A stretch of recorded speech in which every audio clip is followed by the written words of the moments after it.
All right, so today let's dive into something I think we've all thought about at some point. Yeah. You know, that age-old question, like village life versus city life, Right.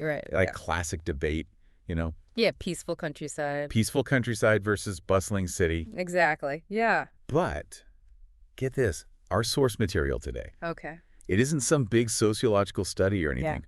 We're going to be looking at a YouTube video, Oh, wow. Okay. and it's designed to help people learn English. Okay, interesting. So we're going to unpack how this simple conversation can actually give us some pretty cool insights Yeah. about how different cultures view rural versus urban living. It's like a deep dive within a deep dive. Yeah. Yeah. So set the scene for us. Like, what's happening in this video? Well, it's basically a casual conversation between two people, Mm-hmm. and each is really into their preferred lifestyle, Okay.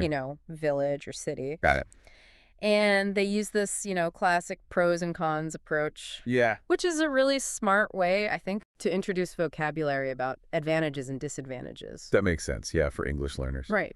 So what are some of the arguments they're making? Like, Right. what's Team Village putting forward? So their big thing is the peace and quiet of village life, Okay. being close to nature Yeah. and having a strong sense of community. Yeah. They talk about friendly people, a strong support network. Okay. They really paint this picture of, Yeah. close relationships and a slower pace of life. That does sound idyllic, Right. but I bet Team City has some counter arguments. Oh, yeah, absolutely. Okay. So they emphasize all the opportunities you find in cities. Yeah. Education, jobs, entertainment. Right. And they also talk about how diverse cities are Mhm. and that you can encounter a lot of different perspectives there, Yeah. which I guess suggests that they value individual growth and being exposed to different cultures and ideas. So we have this contrast between like a more traditional community-oriented life in the village Right. and a more, I guess you could say, individualistic, opportunity-driven life in the city. Exactly. And that's what makes analyzing it so interesting. Yeah. Like, for example, when Team Village talks about peacefulness, Uh-huh. it's not just about no noise. Okay. It's tapping into this almost like a romanticized idea of rural life. Right. It's an escape from all the stress and chaos of the city. Like they're Yeah. yearning for a more simple and harmonious way of being. It's like that return to nature idea. Yes, exactly. It's so popular now. It is. It's crazy how just one word Right. can tell you so much about what people value and want. And on the city side, Yeah. when they focus on opportunities, Mm-hmm. it reflects a more modern, individualistic mindset. Yeah. It's all about personal ambition, social mobility, pursuing self-fulfillment. So even in this simple English lesson, Yeah, we're seeing these big cultural narratives play out. totally. The allure of tradition versus just this drive for progress. Exactly. And what's striking is that the video doesn't pick a side. Oh, interesting. It shows both lifestyles as valid options, Yeah. each with pros and cons. Yeah, that makes sense for a language learning tool. Yeah. They're trying to get people talking, Mhm. not telling them what to think. Yeah, it's about encouraging critical thinking and recognizing that there's no one-size-fits-all answer Right. when it comes to picking a lifestyle. And speaking of choice, there was this one line that really stuck out to me. Okay. They said, it's all about personal preferences and priorities. Right. What do you make of that statement?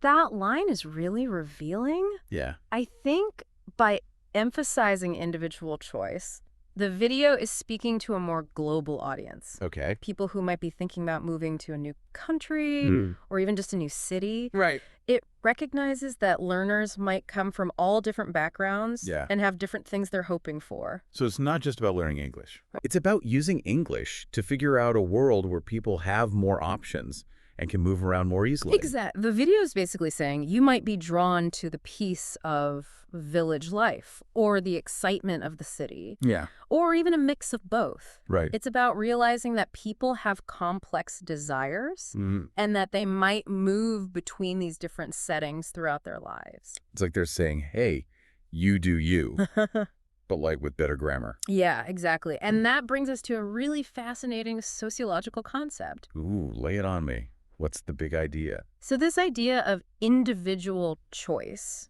Yeah. reflects this bigger shift in how we view this whole village versus city thing. Okay. We're moving away from seeing it as this either choice Right. and starting to recognize that there are these hybrid lifestyles. Yeah. Like think about suburbs Hmm. or smaller towns that try to give you that balance of rural peacefulness and having access to city stuff.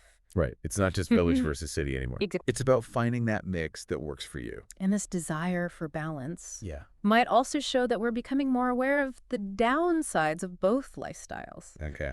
We're starting to understand that whatever choice we make, there are going to be trade-offs. So we've got this video for English learners. Right. But it's really making us think about how we want to live our lives, It really is. which is kind of amazing. Yeah. It's making me wonder about you. Uh-huh. What resonated with you the most from this conversation? That's a great question, and one I think we should all ask ourselves. You know what really resonated with me was that idea that our, ideal living situation can change over time. Okay. Like maybe you're someone who's really drawn to the energy of a city when you're younger. Yeah, that makes sense. You're starting your career, exploring, like soaking it all up. Exactly. But then as you get older, Yeah. maybe your priorities change. Yeah. That peace and quiet of a village, being closer to nature, Right. that strong sense of community might start to seem more appealing. So it's not just about like what you personally prefer. Right. It's about how those preferences can change as you go through life. Exactly. Like the video's acknowledging that there's no right answer for everyone. And, thinking about this in terms of cultural values, there's this concept in sociology called Gemeinschaft and Gesellschaft, Okay. which roughly translates to community and society. Okay. It's a way of understanding those different social structures that you often see in villages and cities. Ooh, that sounds interesting. Yeah. Break it down for us. What's the difference? So Gemeinschaft usually represents that traditional close-knit community Okay. that you think of with villages, Yeah. where there's a big emphasis on shared values, social cohesion, Yeah, and a yeah. sense of belonging. Yeah. It's about knowing your neighbors, Wow. supporting local businesses, and taking part in those long-standing traditions. And it's like that image of everyone coming together for the village festival or helping out at the farmer's market. Yeah, exactly. Where everyone knows everyone and there's that shared purpose. Exactly. And Gesellschaft, on the other hand, Okay. which is more associated with cities. Yeah. It's characterized by relationships that are more impersonal, Okay. more focused on individualism and achieving your own personal goals. Right. It's about navigating a world that's more diverse and complex, where your interactions are often more transactional Okay. and less rooted in tradition. So in a city, you might know more people, but have fewer close connections. Right. It's more about pursuing those individual opportunities and Exactly. making your own way. And this framework helps us understand why some of those arguments in the video Yeah. speak to certain people more than others. Okay. Like if you really value tradition and close relationships Right. and feeling like you belong, Yeah. the village might seem more appealing. Makes sense. Sure. But if you're driven by ambition and you like new experiences Well, and you thrive in a fast-paced environment, then the city might be a better fit. exactly. And of course, this is a simplification. It's not always so black and white, Yeah. but it helps us see that our preference for a village or a city often reflects our deeper values Okay. and how we view society. This is fascinating. Is. And it's making me think that this whole village versus city debate is maybe a little too basic. It's not just about the place. Right? It's about the kind of community we want to be a part of. Exactly. And that's where it gets really interesting. Okay. It's not just choosing where to live. It's about choosing how to live. Okay, so we've got all these sociological ideas floating around. Yeah. We've probably overanalyzed this English learning video way more than they ever intended. Right. But I'm curious, what about our listener? Yeah. Where do you fit into all of this? That's the real question, isn't it? Yeah. We've looked at all these different sides, Yeah. all these different values. Yeah. But at the end of the day, it's up to each person to figure out what resonates with them. Right. So, listener, think about those arguments from the video. Which one spoke to you? Yeah. Do you want the peace and community of village life? Or are you more into the energy of the city? And maybe even more importantly, Yeah. how do those preferences match up with your values Mm-hmm. and how you see yourself living your life? You know, it's funny. We started with this simple YouTube video, I know. and now we're getting into some pretty deep stuff. I know. It's amazing. But that's what makes it so interesting. It really is. It reminds us that even everyday topics can make us think about bigger questions about ourselves and the world. Exactly. And to take it even further, let's imagine that you, our listener, Yeah. are making your own English lesson Okay. about village versus city life. Yes. What kind of arguments would you make? Yeah. What perspectives would you bring in? Yeah. What stories would you tell to make it even more interesting and complex? Would you talk about the economic realities of rural versus urban life?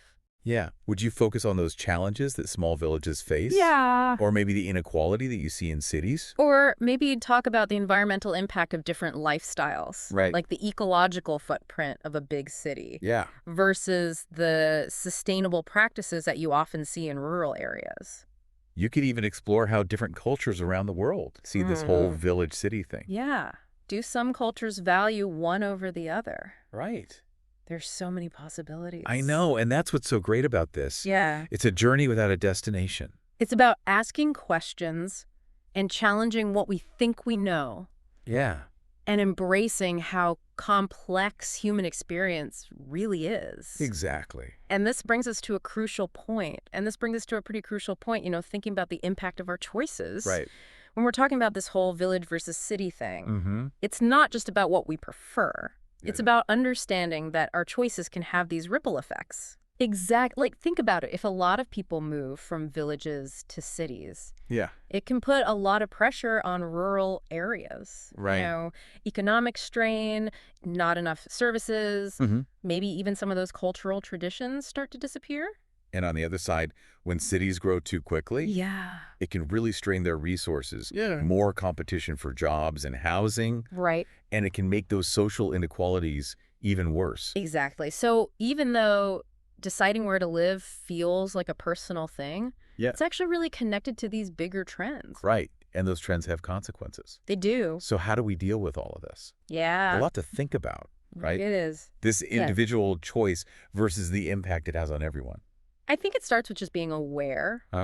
If we understand how connected rural and urban areas are, we can make better choices. Right. So like supporting those local businesses in a village helps the whole community. Exactly. Or pushing for affordable housing in a city makes things fairer for everyone. It's about seeing that bigger picture and realizing that our choices, even the small ones, can help create a more balanced and sustainable world. So it's not just about village or city. Right. It's about understanding that they both need each other. Exactly. And maybe if we can get rural and urban communities working together more, we can close that gap and have a society that's more in harmony. This has been so eye-opening. I can't believe we started with a simple English lesson. I know, right? And ended up talking about cultural values and sociology and the future of our communities. It's pretty amazing. It really shows the power of curiosity and how important it is to look deeper. So to our listeners out there, we encourage you to keep learning about this. Talk to people who have made different choices. Right. Read about what's good and bad about village and city life. Maybe even spend some time in a place that's really different from what you're used to. You might find that your perspective changes, that you understand things better, and that you find new ways to help make a world where both rural and urban communities can do well. And that's what the deep dive is all about. It is. Making you think, sparking your curiosity, and helping you make better choices about the world around you. Until next time, keep exploring, keep asking questions, and keep diving deep